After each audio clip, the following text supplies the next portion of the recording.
Welcome to Construction Genius. You're going to like this conversation. My guest, Blima Ehrentreu.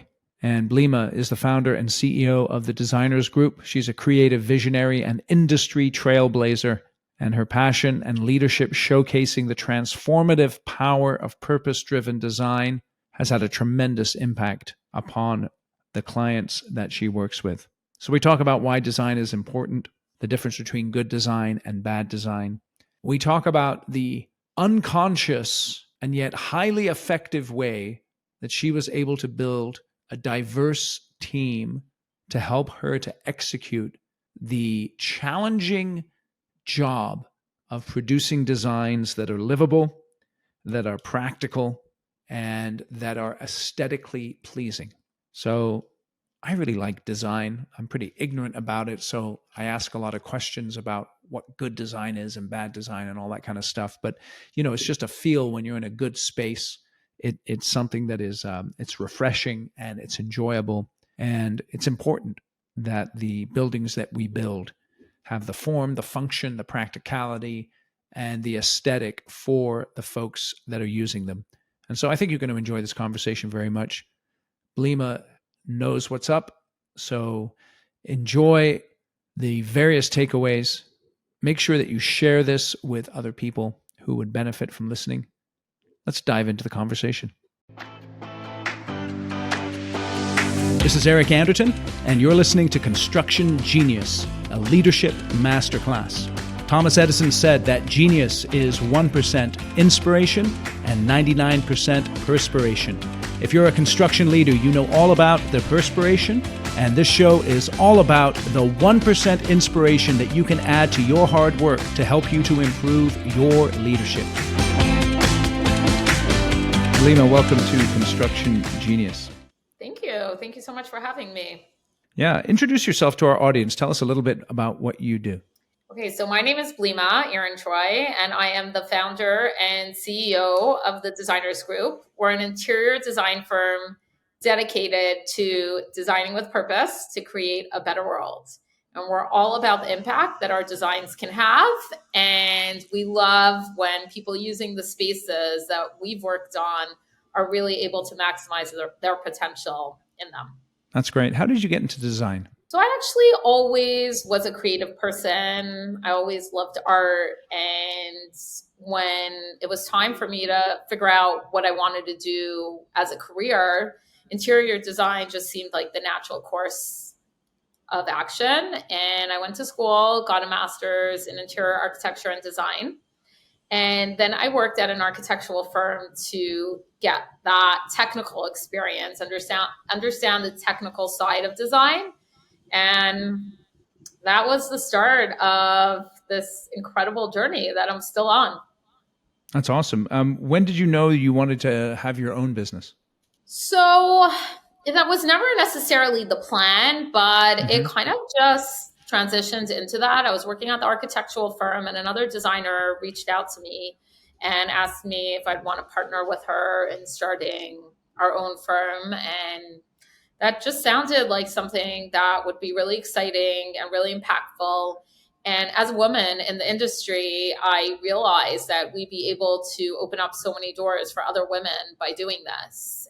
And that's how it started. And what began as a 2-woman firm really transitioned into something incredible. We have a team of over 30 right now. We're working on amazing projects throughout the US and Canada.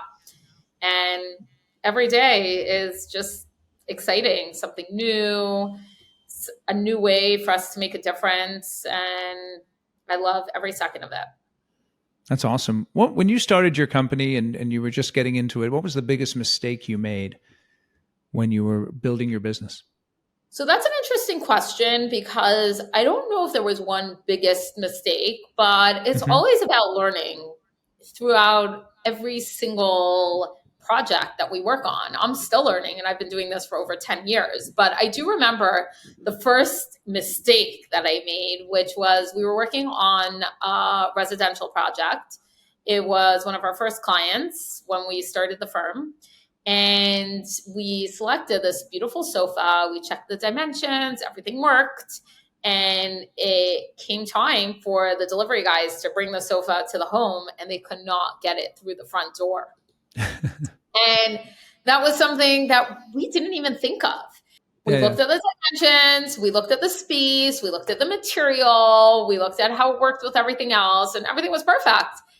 And then the fact that it couldn't get through the front door was such a lesson. And I always tell my team, mistakes are there for us to learn. So the only problem with making mistakes is if you don't learn from them. So now, anytime we're working on a project, we always make sure that whatever we're specifying will work within the space. Like right now, we're working on a very large event space in Brooklyn, and we designed these partitions that go from floor to ceiling. And basically so that because it's really large, the event space can be divided and be used simultaneously by different events happening at the same time.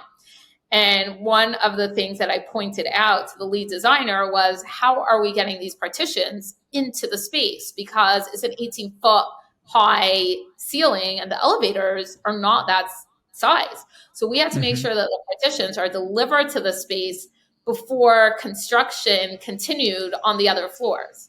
So like I said, it's always about learning and taking every lesson wherever it is and making sure to implement those, whatever it is that we learn from it, into our future designs.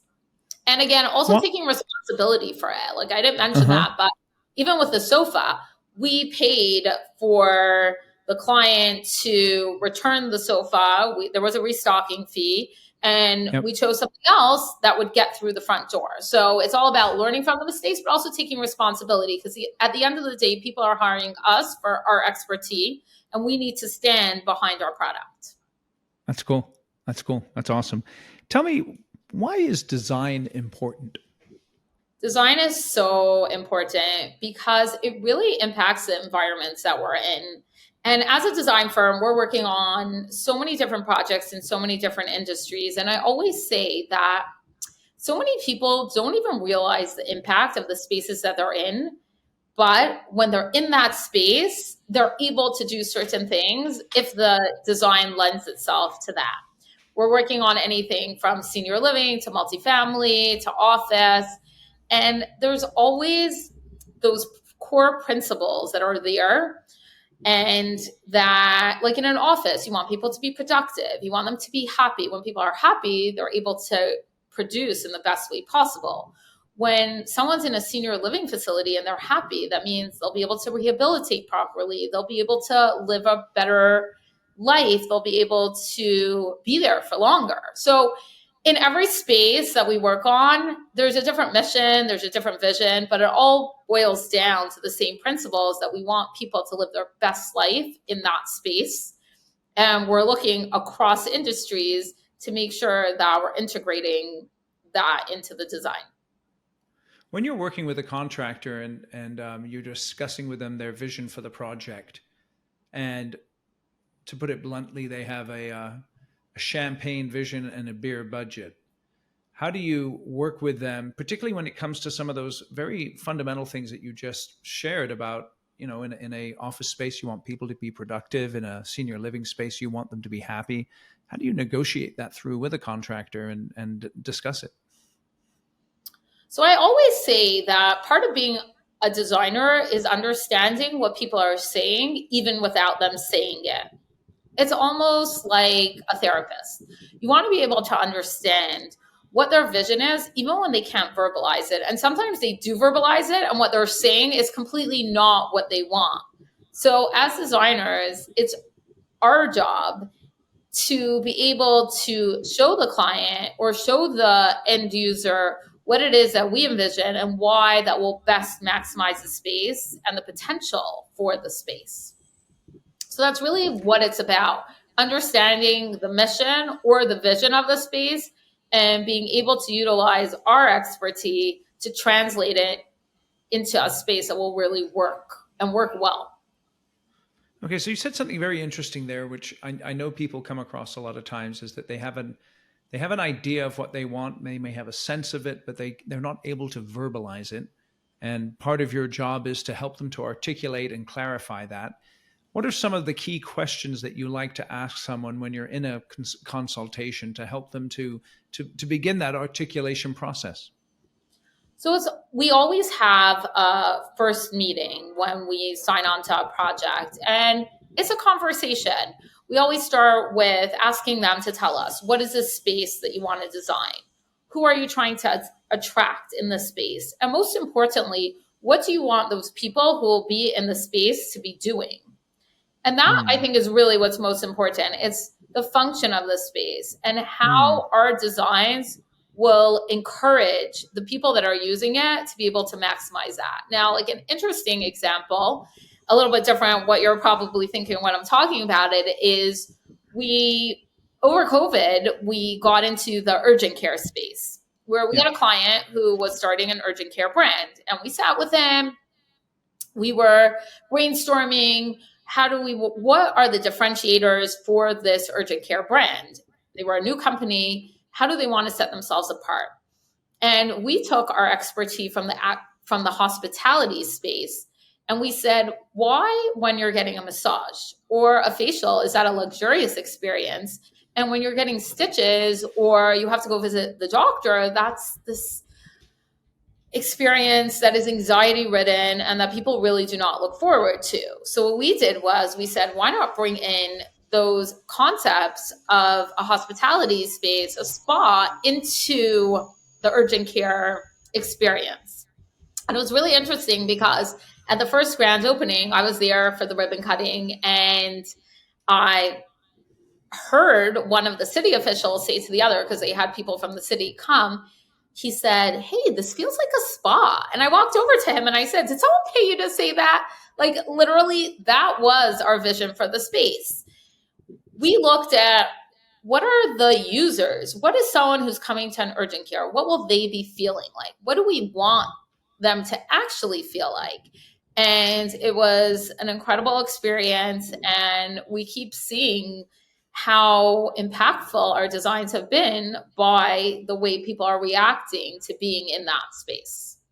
Interesting. So I'm hearing there the sort of the marriage between form and function. If I understand what the function of the building is, keeping in mind that human beings are going to be using it, then I can begin to think more through the form of the building. Did I hear that correctly? Yes, that's a good way of looking at it, for sure. So in terms of that, what are the other parameters as you're coming to look at a space, as you're beginning to work with a client?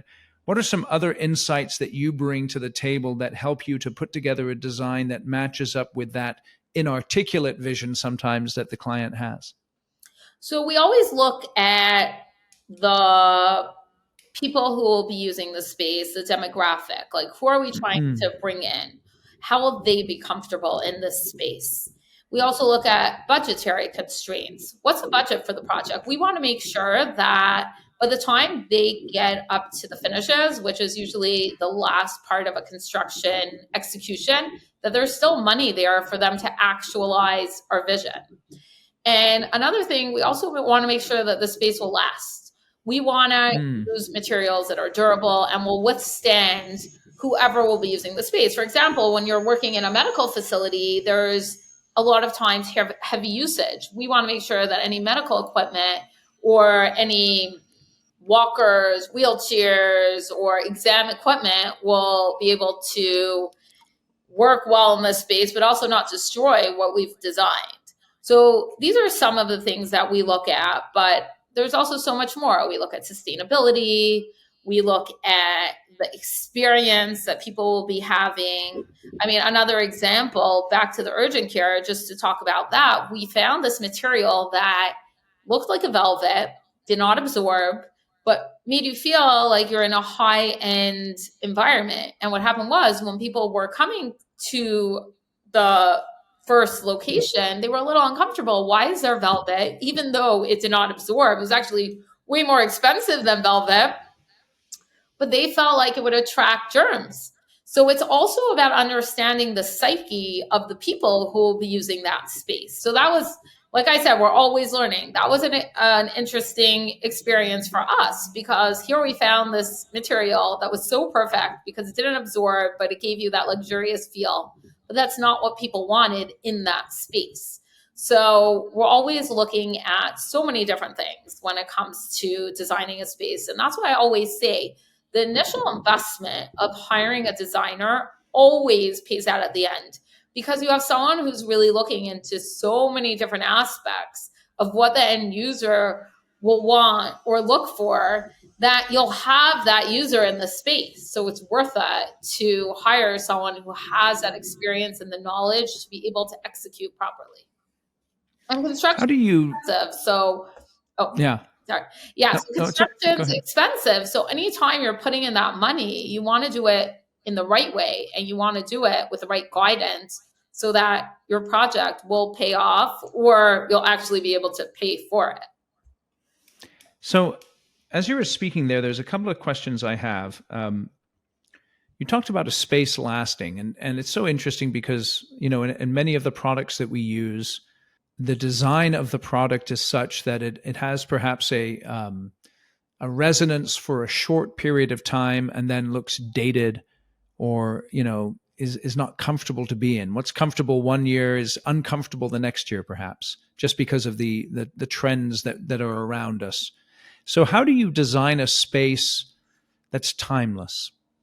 So that's a pretty broad question, because it really depends which industry. It depends how in 1 year it's already dated. But like, I could give an example from a multi. Well, can I give you an example of what I'm talking about? Okay, so like, let's just take an office space, for instance. And you were talking about an office space where people are productive and people are having fun, right? So, back in the day, you'd have cubicles, and then you'd have like maybe the executive offices around the outside. And then there was this trend where the executives are like, well, no, we're not going to be in the offices. We're just going to be in the middle with everybody else. And then the executives are like, well, that's not working because I can't concentrate. There's too much stuff going on, that kind of thing. So how do you design a space that is productive on the one hand and yet timeless on the other, in terms of the aesthetic of it and the way that it functions? Okay, so that's a good question. So what I would say when it comes to an office environment, every company is so different, and every company has a different way of collaborating and working together. So some offices, they need those separate work areas where people can really be productive on their own. Maybe they're on calls, maybe they're having private meetings. So in that way, we would design the spaces separately. In other office environments, working together is key, and collaborating is what gives them the best possible work outcome. So in that way, I believe that that's part of our initial research, where we're talking to them. We're understanding what it is they're doing, what service they're providing, what product they're providing, who they are as a brand, what they're trying to get their employees or clients to get to with whatever it is that they're offering. But when you say like keeping spaces timeless, I think about certain public areas. When I talk about a multifamily building where you're bringing in prospective tenants or renters or condo owners, you want to keep the space as neutral as possible so it appeals to as many people as possible. So you don't want to go crazy with bright colors or do anything that will only appeal to one type of person. But back to the office example, if you're working with a certain brand, you want their brand colors, their brand mission, you want that to be very visible so that anyone who walks into the space from their team takes pride in what and who they are, and any potential customer walks in and knows exactly who they are as a brand. Yeah, that's very interesting. I hadn't thought about that. Not only incorporating this idea of, general design elements, but also the brand itself. And so there's lots going on here. You're thinking about the brand, you're thinking about the people who are occupying the space, you're thinking about the purpose of the space. All of that then flows into, and I'm sure many other things, flows into what it means to put together a good design. Yes, 100%. I always say design is about the experience that people will have in the space. And that's why we've actually included branding as one of our services, because we believe that it's not just when you walk into the space, it's also before you're in the space. What are their social media handle? What is their social media experience like? Who are they in a print ad? Like when you're seeing possibly a commercial and then you walk into their actual physical space, everything works together and it all lends itself to each other. But Yeah, that's pretty cool. yeah, yeah. And we love it. We're a creative team and we love the challenge. And we really want our clients to be successful with whatever it is, whoever they are, and whatever it is that they're offering. So we want to make sure that everything works well together and gives the client that full, all encompassing experience. So the audience that's listening to us today here are commercial construction companies. And so obviously on every construction project, there's multiple vendors and project partners involved, and it's tremendously complex. And the relationship with the designer is one of those essential elements. What advice do you have to contractors to get the most out of their design partners? We always tell any of the vendors that we're working with on a project that we're a team. We're all here to give the client the best possible outcome. And we're all working together to accomplish that. And sometimes when working on a construction project, it's natural for people to blame each other. For someone to say, well, the architect didn't tell us that, or the electrician didn't bring up that point, or the mechanical engineer forgot that. But we're all about working together and figuring out solutions together. So there's never a blame game. It's never about whose fault it is. It's always, how can we make this work? And how can we make our client happy? And we look for teams to work with that believe in this as well. And we have found some incredible companies that we work with that we all work together with this vision in mind. Yeah, it's interesting. One of my favorite designers, his name is Massimo, and he has this quote that I always keep in mind. And he says this: never work for a bad client, because what happens, one bad client leads to another bad client. Only work for good clients, even when you're desperate, because one good client will lead to another good client. So in your experience, what makes a bad client? So many things. But we don't have any bad clients. So it's hard for me to answer that. But I have turned down projects when I saw from our initial meetings that the client wasn't necessarily about giving the end user the best experience. When we're designing, we want to have an impact. We want to make a positive difference. And sometimes in those initial conversations, you're able to see that we're not seeing eye to eye in that. But in general, we've really grown organically, and it's really been one of our clients telling another client, or a contractor that we've worked with who tells another contractor. And so most of them really have the same mission as us, which is about making the world better one space at a time. So we really, but there have been a handful, not even a handful of times that I have turned down projects for that reason. Hey, this is Eric. And guess what? Yes, it's that point in the show where we do the commercial break for my book, Construction Genius. It's a great book. It's got lots of 5-star reviews on Amazon. It's effective. It's hands-on. It's practical. It's no BS. It's simple.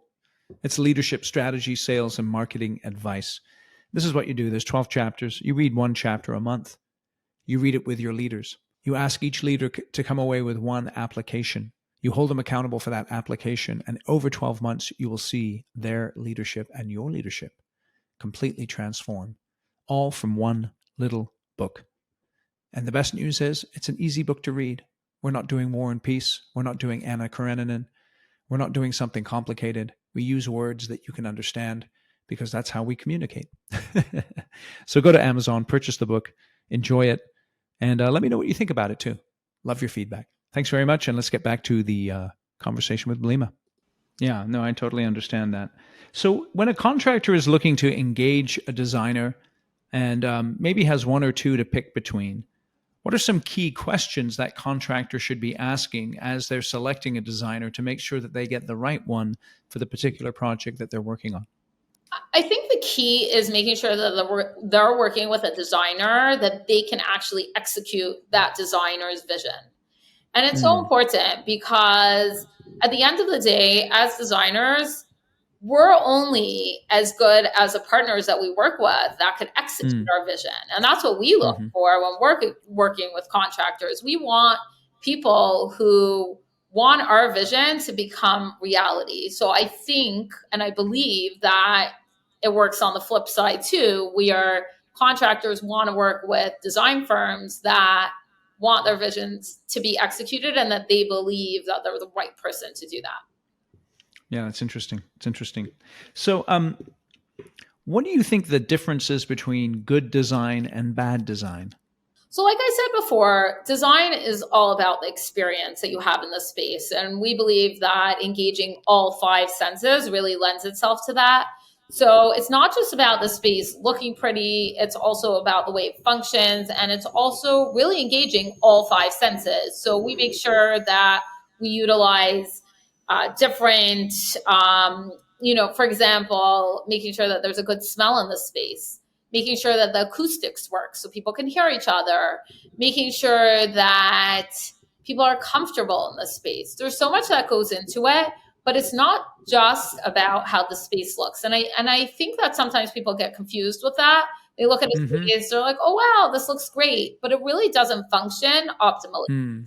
And that's something that we're really passionate about, making sure that the spaces that we're designing function optimally and the people who are inside, who are using it, can appreciate that and also are able to maximize the potential there. So, when you're what you're describing here, ideally is it makes sense, and it's actually pretty cool. I hadn't thought about designers thinking about the acoustics and the smell and all that kind of stuff. So that's totally cool. Um, what you're describing is very difficult to do. It's not easy to do, I would imagine. Listen, where people are hiring us because of what we know and because of how we can make spaces incredible. So it shouldn't be easy. And that's why we go to school and that's why we work on projects to get that experience. We hire designers that have that experience. And if, let's say, there's something new that we're working on, we'll do the research, we'll make sure to learn everything that we need to. We're here to give that expertise. And if it wasn't difficult, then people can do it on their own. So then, as your business is expanding and growing, and you're looking for designers, a couple of questions: where do you source your talent? And when you're interviewing someone, how do you find the diamonds in the rough? That's a great question because design is creative. So it's not like you can look at a resume and say, okay, this person is the right fit. So what we typically do is before we hire someone, we have a paid trial where we give them a couple of tasks to work on and we're able to see what the results are, how they think, how they're approaching the challenge, what aspects of design they're bringing into the space.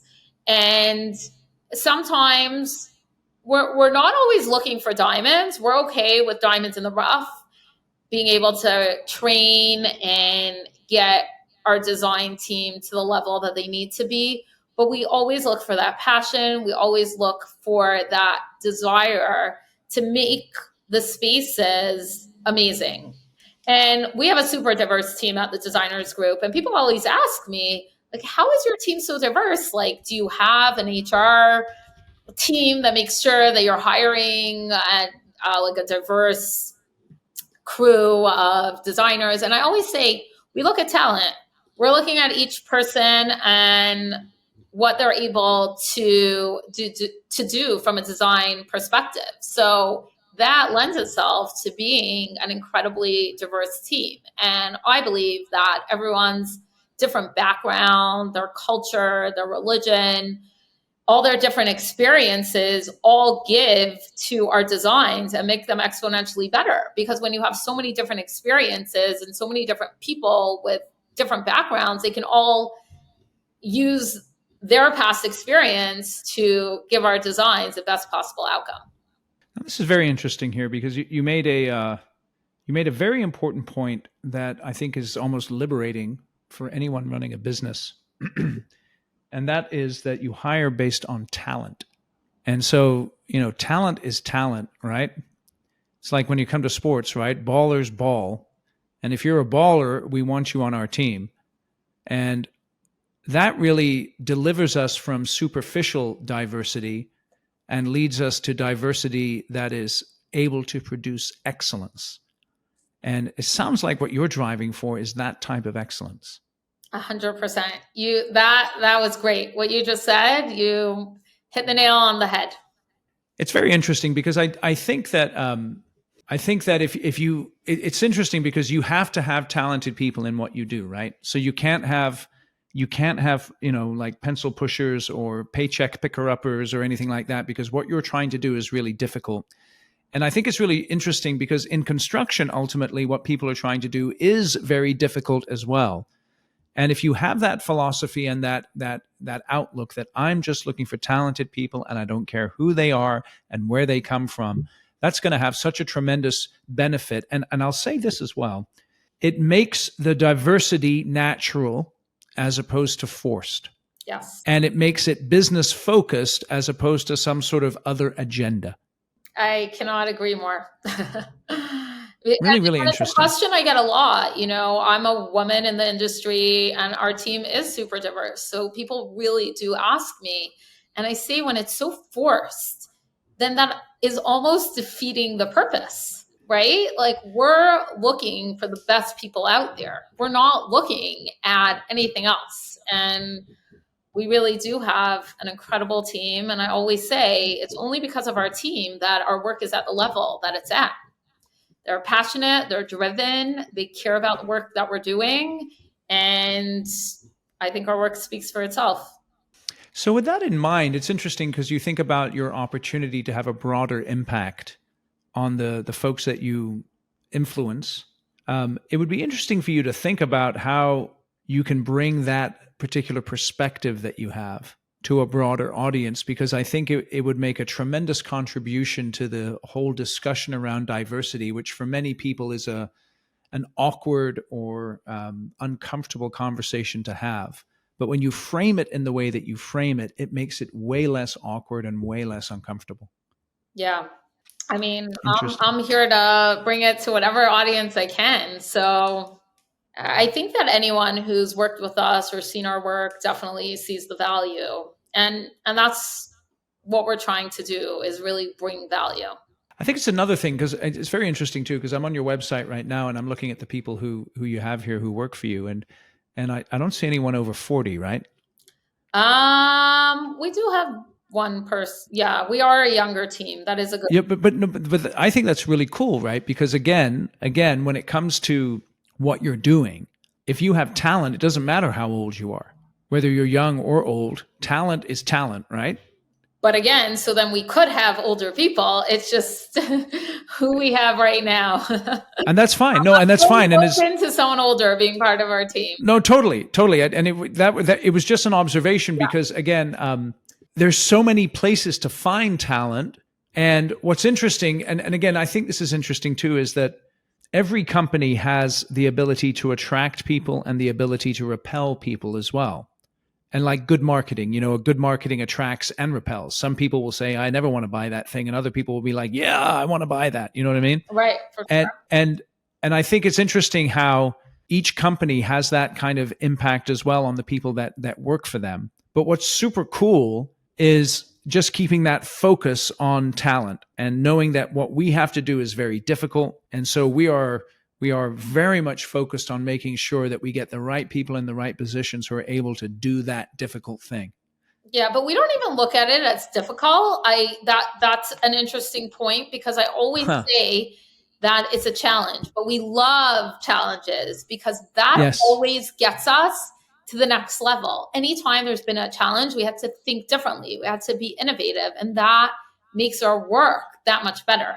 And I say that even in my personal life, anytime I went through something or anytime there was a difficulty or challenge, yep, that's when I was able to grow as a person. So we've almost taken the word difficulty out of our vocabulary, because Mm. difficulty kind of has that negative connotation, but we look at it as a challenge, a way to learn, a way to grow, a way to be better. So that's kind of how we look at things at the. And that's awesome, right? Because we know, I mean, we know this intuitively. We may not always apply it, but the only way for us to grow as people is through challenge. You don't grow through comfort, you grow through being challenged. I know, isn't that interesting? Yeah, it's kind of a fundamental aspect of life that you will not grow in a place of comfort. You must be in a place of discomfort if you're going to grow. Yeah. Yeah, I find that so interesting, because we look at growth, it's such a positive thing, but it has to come from something that's not always so easy to experience.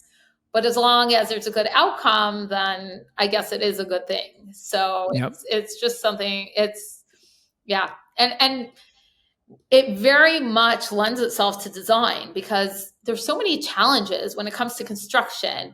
You have this idea, but there could be this pipe in the middle, or this zoning issue that you can't get past, or ceiling heights that, because of certain load restrictions or whatever, the list could go, I could go on and on here, but that pushes us to think creatively and to come up with a solution that we would have never thought of before. So it's just so interesting how it works.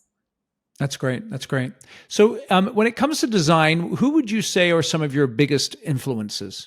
There's so many different influences. And what I like to do is really take every space that I walk into and learn from it. And I'm not crazy. Like, I don't walk into a space and like stand and just like look around, but it's just the way I feel when I walk in. And that's why I love it, because every day and every experience that I have, I'm always learning from. Like, I could walk into a restaurant and say, hey, I love that about this space. And then I could walk into a doctor's office, or when I travel. I mean, traveling for me is, there's so much inspiration there. Learning from the different cultures, and seeing how people live in different climates, and Hmm. in different demographic areas, and in different, like, depending on weather and depending on their social norms or their religion or their backgrounds.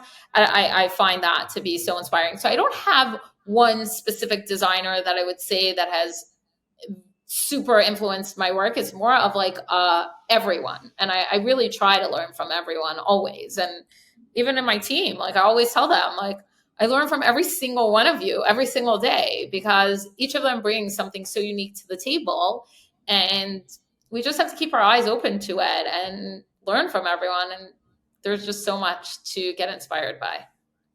How do you take what is intuitive and make it tactile or practical or visible?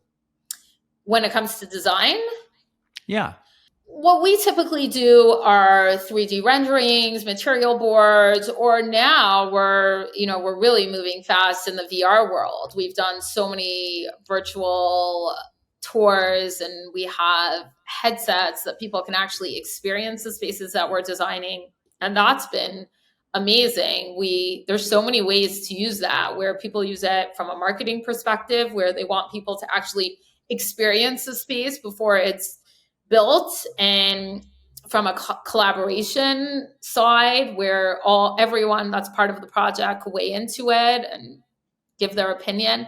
I mean, we were working on a school last year where we were invited to the dinner that they were making for the parents, and we did one of these tours where the parents could actually experience the space before it was built. And it was a private school, so they were looking for donations from parents to make it a reality. Hmm. And after they were able to experience the space, they got so many more donations, because people were actually able to visualize what the board had in mind and what ownership wanted to do. And they were so excited about it. And as soon as there was something tangible for people to understand and to visualize, that gets them on board so quickly. So we've really been exploring our TDG Tech Hub, where we're working on all of these type of technological advancements that we believe are so important and are really the future of design. And that brings me to AI. We are, I spoke at an AI conference in Vegas last year. I'm going back this year. I spoke at one in the Javits Center as well in New York. And just how, as a design firm, are we incorporating AI into our design processes? And there's so much that AI can help with. Again, it's never going to replace what a human can do, but it can help us. And we're really leveraging that to make our designs be as innovative as possible and as forward-thinking as possible, and to give our clients the best results at the end. That's awesome. That's awesome. So tell us a little bit more about how people can get in touch with you, the types of people that you like to work with. So we like working with everyone. If you have a great project that you believe that we can make a difference with, then we're here. And we're on every social media platform. We're the Designers Group. So our website is thedesignersgroup.com. And on Facebook, we're the Designers Group. Instagram, the Designers Group. Twitter, TikTok. We're everywhere. So you can just Google the Designers Group and we should show up. Beautiful. Beautiful. Well, Blima, I really, really appreciate your time. I enjoyed this conversation very much, and I do wish you the best. Yes, Eric, this was great. I really appreciate your time, and I look forward to staying in touch. Awesome. Thanks a lot. Thank you. That was a great conversation. Thank you for listening today. I really enjoyed that, particularly the part about diversity and how Blima has achieved that in her company almost unconsciously. Think about how you're doing that in your business. And one last thing before you leave. Many companies that are in construction have technically skilled people who move into leadership roles and struggle when they become leaders. They don't know how to communicate, hold people accountable. They tend to micromanage. Perhaps their communication style is a bit rough and ready, and they struggle to build teams. If that sounds like anyone in your organization, they might benefit from an executive coach. And that's what I do with my clients. Now, quick heads up, I'm not cheap. And I don't work with everyone because there's just not a fit. And so I don't want to waste your time and money working with an executive coach who's not a fit for the organization or the person who you want coaching. But if you have someone and you've listened to the podcast and you're thinking maybe Eric could help them, go to my website, constructiongenius.com/contact. Put in your details there. I'll get pinged and I'll respond to you within 24 hours. And we can set up a short call to figure out if or how I can help you. If there is a possibility of me working with you, we can then set up a longer call to dive into more details as far as that's concerned. And I could perhaps help you to develop the people in your organization through some one-on-one executive coaching. Why get an executive coach? Well, the main reason is this. Your people, they don't need someone to tell them what to do. They need a sounding board to help them get clarity on what they need to accomplish to be successful.